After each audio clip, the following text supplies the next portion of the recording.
आदरणीय हरदेव तिवारी जी से अनुरोध है वो अपने शब्दों को संक्षेप में रखेंगे।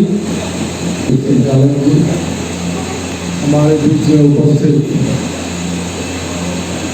आदरणीय इंजीनियर उदय राय साहब, हमारे बीच में उपस्थित इंजीनियर मिश्रा साहब, ये साहब, यहाँ उपस्थित तमाम सम्मानित पदाधिकारीगण और सम्मानित साथियों, इसमें कोई दो राय नहीं है कि हम लोगों के लिए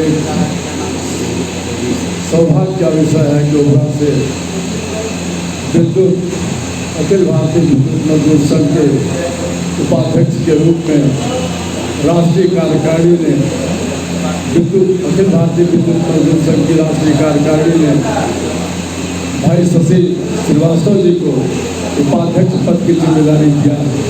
मुझे आशा है कि जिस आस्था और विश्वास के साथ आपकी केंद्रीय कार्यकारिणी राष्ट्रीय कार्यकारिणी ने यह जिम्मेदारी एक युवा के कंधे पर उत्तर प्रदेश में जो दिया है उसको बाखूबी आप निभाने का प्रयास करेंगे। आने वाले दिनों में यह बिजली कर्मचारियों के लिए बहुत बड़ी चुनौती आ चुकी है। रोज अखबार में पढ़ रहे हैं कि जो सुविधाएं आपको मिली हैं, चाहे वह आपके मीटर नहीं लगता था बिजली कर्मचारियों को, रेलवे कर्मचारियों को ये सब सुविधाएं दी जाती थी कि आप रेलवे में यात्रा कर सकते हैं, बिजली विभाग के कर्मचारी बिजली का यूज कर सकते हैं अपने लिए, चाहे वो रिटायरमेंट हो चाहे कार्य हो। यह श्रीवास्तव जी बड़ा दुर्भाग्यपूर्ण बात है और इसका मुकाबला करने के लिए मैं यह कहूँगा कि एकताबद्ध होकर के इस लड़ाई को जीतने के लिए तैयारी आप लोग करें, अभी से तैयारी करें। वह दिन दूर नहीं कि जब एक आमने सामने की स्थिति बन चुकी है। हम hydro electric employ union Uttar Pradesh की ओर से और ऑल इंडिया इलेक्ट्रिसिटी फेडरेशन संपूर्ण भारत के राष्ट्रीय संगठन सचिव की ओर से मुझे खुशी है कि एक साथी हम ओबरा में भी मिल गए। कहीं न कहीं राष्ट्रीय पैमाने पर जब कहीं बैठकें होंगी बिजली मजदूरों के विषय में तो हमारी आपकी वहाँ पर भी मुलाकात होगी। मुझे बड़ी खुशी इस बात की मिली है और हम चाहेंगे, हम चूँकि इस कार्यक्रम में एक विषय भी रखा गया है, चूँकि समय कम है, वक्ता ज़्यादा है, विषय अच्छा है। राष्ट्रीय क्या विषय था?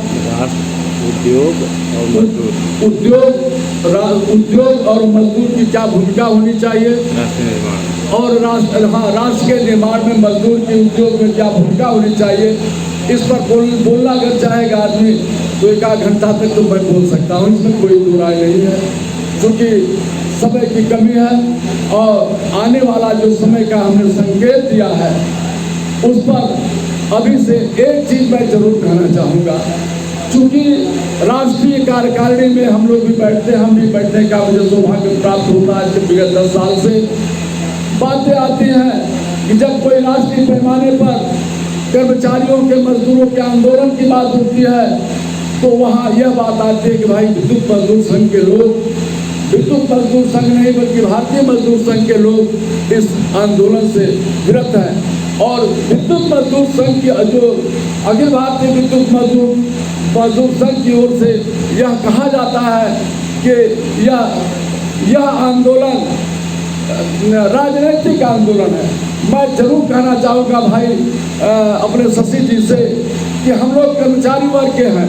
हम एक शब्द जरूर कहूँगा कि 2014 के पूर्व कांग्रेस की सरकार थी, पूरे देश के मजदूरों को लामबंद करने का काम डॉक्टर जी संजीवा रेड्डी जी जो INTC के राष्ट्रीय प्रेसिडेंट हैं, उन्होंने उनके कंधे पर सारे लोगों ने जिम्मेदारी दिया था, जिसमें विद्युत मजदूर संघ भी था। लेकिन और उसमें बल्कि कांग्रेस के लोग नाराज हुए, डॉक्टर मनमोहन सिंह नाराज हुए, सोनिया जी नाराज हुए कि कांग्रेस से संबंधित यूनियन होते हुए भी संजीवा रेड्डी जी आप क्या कर रहे हैं। और उनको अलग से अकेले बुलाया जा रहा था, क्या वार्ता के लिए आप आइए। उन्होंने कहा कि नहीं, मैं अकेले नहीं आऊँगा, हमारे साथ में जितने साथी हमारे हैं, उसमें उस समय विद्युत मजदूर, उसमें भारतीय मजदूर संघ भी साथ में था। कहे जब तक हमारे साथी नहीं रहेंगे तब तक मैं अकेले कोई वार्ता में नहीं रह सकता हूँ। ये सब परिस्थितियाँ आती हैं, आएगी। अगर वास्तव में मजदूरों के हित की जरूरत जहाँ समझे, वहाँ पार्टी की दीवार को तोड़ते हुए साथ ही इतना जरूर ख्याल करना कि मजदूरों के हक के लिए पीछे मत रहना। पार्टियां तो आती रहेंगी, जाती रहेंगी, लेकिन सरकार बनती रहेगी, किसी की आती रहेगी, लेकिन कर्मचारी की समस्या अगर हमारे सामने, अगर उनके साथ अन्याय हम देखते रहे तो हमारे मजदूर संगठन का या हम कर्मचारी नेता का कोई मतलब नहीं रह जाता है। इसलिए मैं थोड़े में हम आपसे इतना, चूंकि नौजवान हुआ, ये सब परिस्थितियां आपके सामने आएंगी। इन्हीं शब्दों के साथ यहाँ उपस्थित सभी लोगों को का अभिवादन करते हुए मैं अपने वाणी को विराम देता हूँ। जय हिंद, जय मजदूर, जय संगठन। आदरणीय हरदेव महाराज जी को जाना था, इसलिए नहीं आया। उनका भी एक अपना कारण है। हालांकि भारतीय मजदूर संघ से हम लोग संबद्ध जरूर हैं, लेकिन हम लोग पूर्ण रूप से अराजनैतिक हैं। हम किसी राजनीतिक पार्टी से संबंधित नहीं है। हाँ, जरूर हमारा मातृ संगठन है और संघ के विचार हम लोग मानते आए हैं, लेकिन हमारा मजदूरों के लिए जब भी कोई कार्यक्रम होता है तो हमारा उत्तर प्रदेश मजदूर संघ हमेशा उनके साथ खड़ा होता है। अभी यूपी में ही हमारे मेन राष्ट्रीय पार्टी कहते हैं कि भाई आप इसमें नहीं रहेंगे, ये राजनीतिक लोगों का आंदोलन है। लेकिन हमारे उस राष्ट्रीय महामंत्री, जो कि हमारे प्रदेश महामंत्री को फोन करके कहे कि आप लोग शामिल नहीं होंगे।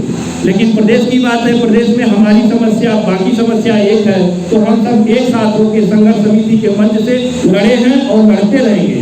और हमारे राष्ट्रीय उपाध्यक्ष इस मुद्दे को वहाँ भी रखते कि भाई जब मजदूर आंदोलन होता है तो हम लोग किनारे क्यों होते हैं। भाई मजदूर किसी सरकार के नहीं होते।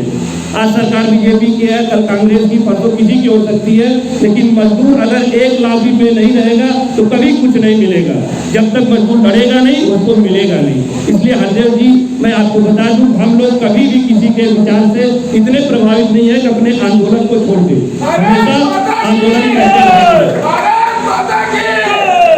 मैं अब हमारे बीच अधिकारी एसोसिएशन के आदरणीय मनीष मिश्रा जी उपस्थित हैं। मैं उनसे चाहूँगा कि वो भी आएँ, लेकिन उसके पहले थी हमारे AB सिंह जी, वरिष्ठ संपादक दैनिक जागरण उपस्थित हैं। उनका मैं उत्तर प्रदेश मजदूर संघ की तरफ से आभार और धन्यवाद प्रकट करता हूँ। बहुत बहुत धन्यवाद आपका हमारे कार्यालय आए आदरणीय AB सिंह जी। अब मैं मनीष मिश्रा जी से अनुरोध करूँगा कि आप आए और अपनी बातों को रखें। आदरणीय मनीष मिश्रा की अध्यक्षता कर रहे हुए हमारे बीच में लेकर आए सर पंचायती समस्त संगठन के पदाधिकारीगण और यहाँ पे उपस्थित सभी हमारे साथी, आप लोग का यहाँ पे स्वागत। जैसा कि आज हम लोग यहाँ एकत्र हुए हैं, निशिकांत श्रीवास्तव जी, आपको उत्तर प्रदेश अखिल भारतीय विद्युत मजदूर संघ का राष्ट्रीय उपाध्यक्ष बनाए जाने पर आपको बहुत बहुत शुभकामना है हमारी तरफ से, हमारे संगठन की तरफ से। और हम चाहते हैं कि आप इसी तरह से आगे बढ़ते रहें। आपके व्यक्तित्व के बारे में हम जरूर दो शब्द कहना चाहेंगे कि आप सरल स्वभाव के, एक कर्मठ, एक जिम्मेदार, आप चाहे हमारा ये आपको नियम में दायित्व हो या आपके संगठनात्मक जो भी आपको जिम्मेदारी दी जाए, आप उसका जिम्मेदारी से निर्वहन करते रहे हैं और इसी का परिणाम है कि आपको ये महत्वपूर्ण जिम्मेदारी दी गई है। हमें उम्मीद है कि आप इसी तरह से आगे बढ़ते रहेंगे। हमारी शुभकामना आपके साथ है। आज का एक महत्वपूर्ण दूसरा विषय भी रखा गया है, जिसमें बदलते परिवेश में उद्योग और मजदूरों की समस्याओं के बारे में तो दो शब्द हमारा उसमें ये कहना है। जहाँ तक समय तो परिवर्तनशील है और उद्योगों की स्थितियाँ उस हिसाब से बदलती रहेंगी। जैसा वैश्विक परिवेश बदलता रहेगा वो हमें भी आगे बदलना पड़ेगा। लेकिन मजदूरों की जो समस्याएं हैं, जैसा कि आज हमारे सामने चुनौती निजीकरण की है और बहुत सारी व्यवस्थाएं, जैसे हम लोग अब देखते हैं कि ठेकेदारी का धीरे धीरे उद्भव हुआ है, तो वहाँ पे जो हमारे असंगठित क्षेत्र के मजदूर हैं उनकी समस्याएं बहुत हैं।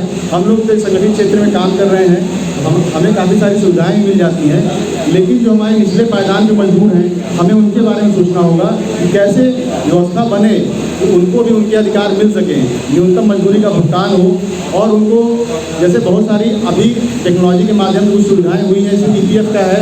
हम लोग बीते सालों से अब अगर हम लोग देखते हैं तो उनको EPF के लिए और काफ़ी कंप्यूटराइजेशन होने से वो जो सुविधाएँ उनको मिली हैं, तो हमारे शशि भाई का हम ये चाहेंगे कि वो आगे बढ़ें और मजदूरों की जो समस्याएं हैं, जो हमारे असंगठित क्षेत्र के मजदूर हैं, उनकी समस्याओं का निराकरण हो और वो भी अपने हक को प्राप्त कर सकें, यही मेरी उम्मीद है। और उनको बार बार शुभकामना अपने उज्जवल भविष्य के लिए। शशि भाई, धन्यवाद।